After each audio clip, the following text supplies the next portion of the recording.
42nd constitutional amendment 1976, जिसको mini constitution भी कहते हैं, उससे जोड़ा 39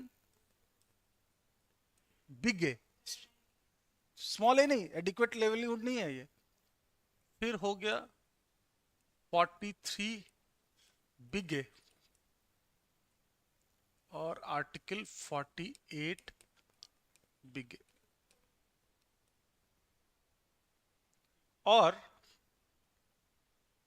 97th कॉन्स्टिट्यूशनल अमेंडमेंट 2012 से जोड़ा 43 बी।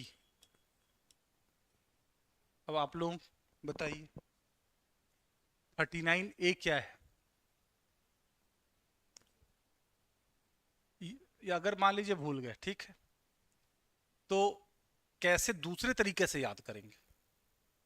ये इंदिरा गांधी सरकार के दौरान आया और इंदिरा गांधी का कमिटमेंट था सोशलिज्म, गरीबी हटाओ, इसीलिए सोशलिस्ट वर्ड प्रियम्बल में जुड़ाया इसी से।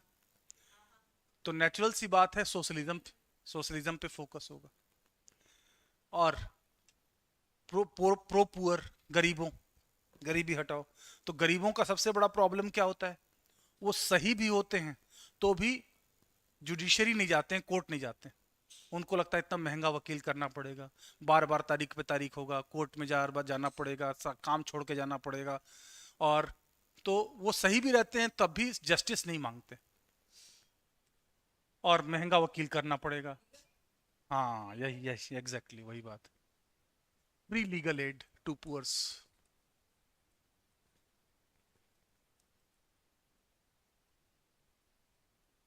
For equality of justice.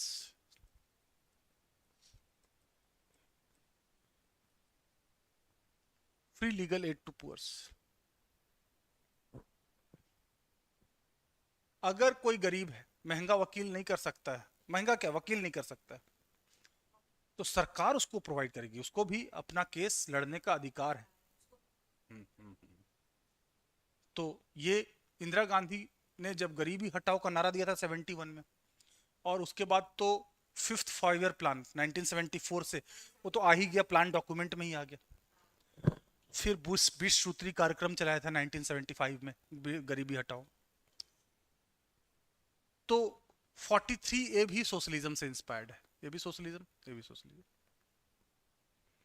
देखिए कंटेक्स्ट याद रखने से अपने आप याद हो जाएगा, पॉलिटिकली सब चीज को देखिए तो सभी चीजें एकदम क्रिस्टल क्लियर दिखने लगेंगी। ऐसा ही नहीं देखना है कि ये क्या है, ये देखिए क्यों है और कब है और कौन है, कौन कर रहा है, कौन है उस समय at the helm of the affairs है। तो सब पिक्चराइज अपने आप आ जाएगी। Indira Gandhi. Participation of workers in factory management. Factory सिर्फ कैपिटलिस्ट की है, पूंजी सिर्फ फाइनेंशियल होती है, सोशल कैपिटल नहीं होती। पार्टिसिपेशन ऑफ वर्कर्स, ये भी प्रो वर्किंग क्लास है। Workers in factory management.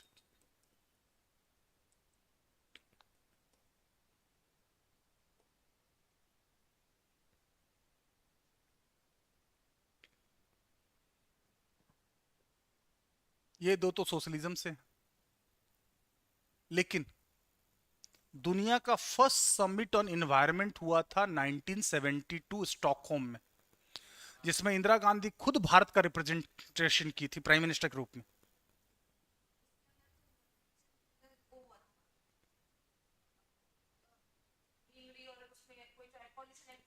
बिल्कुल बिल्कुल बिल्कुल।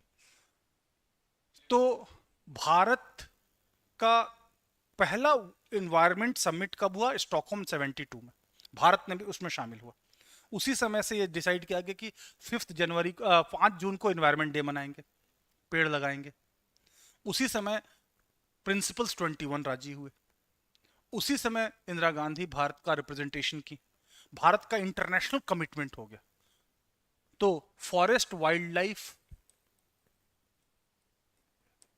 एंड वाइल्ड लाइफ प्रिजर्वेशन 1972 के बाद आप देखिए, फॉरेस्ट और वाइल्ड लाइफ के लिए कई एक्ट पास किए गए, प्रोजेक्ट टाइगर स्टार्ट किया गया 73 में। फिर उसके बाद फॉरेस्ट को लाया गया था कंकरेंट लिस्ट में। फिर उसको फंडामेंटल ड्यूटीज में भी जोड़ा गया।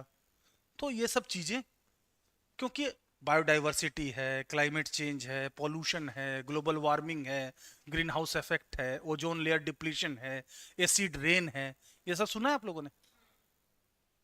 इन सभी को पहले माना जाता था कि रीजनल प्रॉब्लम है या नेशनल प्रॉब्लम है, लेकिन 72 स्टॉकहोम में पहली बार एक्नॉलेज किया गया कि ये ग्लोबल प्रॉब्लम है, इसलिए इसमें ग्लोबल एफर्ट की जरूरत है। क्योंकि इन्वायरमेंटल प्रॉब्लम किसी पॉलिटिकल बाउंड्रीज को देख के नहीं आती। तीनों समझ में आ गया? तो फॉरेस्ट, नेचर, नेचर को हाईलाइट कौन करता है? Liberalism, theory of natural selection, Hobbes, Locke, Rousseau अगर पढ़ेंगे आप लोग तो उसमें आता है कि भाई नेचर को हाईलाइट करना और नेचुरल राइट्स की बात करना, नेचुरल लॉज की बात करना, वो नेचर की बात करना लिबरलिज्म। हाँ, नेचर।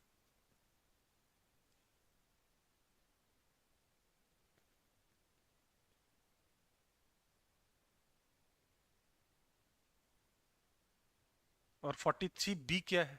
ये तो आप लोगों को पता ही है, पहले भी बताया कई बार।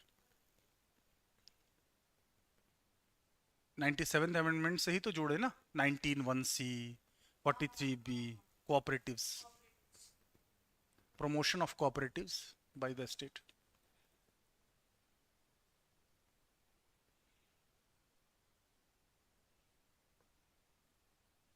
कॉपरेटिव्स ने बहुत अच्छा काम किया है साउदर्न स्टेट्स और गुजरात और महाराष्ट्र में, वहां पे प्रॉस्पेरिटी बढ़ाने में। अमूल का बेस्ट एग्जांपल है।